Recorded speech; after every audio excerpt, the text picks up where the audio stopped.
guys, good evening. Dito naman tayo. Hindi na akong ipapakita sa inyo na ulam namin. Ito yung ulam namin na lulutuin namin. Ngayon na po na namin ito. Maraming ulam. Nice. Ko kumuubos namin to. Nagsiksikan Nagsiksikan pero ito tingnan mo. Yan. Nagsiksikan sila dyan. Dami sila eh. Ano, tingnan mo. 555 nagsiksikan sa isang lata lang, kasya dito. So, ito yung ulam namin sa hapunan guys.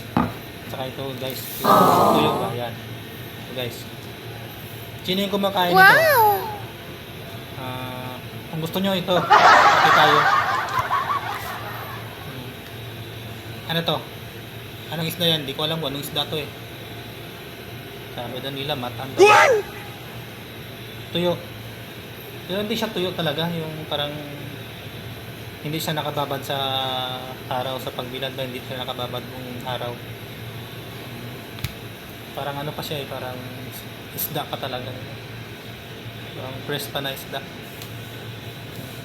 Ang galing nang gumawa nito. Thank you sa may-ari ito kasi pinautang niya sa akin. Pinautang ako nito. Utang daw babayaran din. Ito yung lulutuin ko, ipiprito lang to. Ipiprito lang namin. Tapos ito ay gigisa lang sa sibuyas, saka yung bawang. Yun lang, gigisa lang. Wala na kami nilagay dito na iba. Ito yung lang, simple lang na pagluto. Nice! Ito na lang muna. Mamaya lulutuin ko to.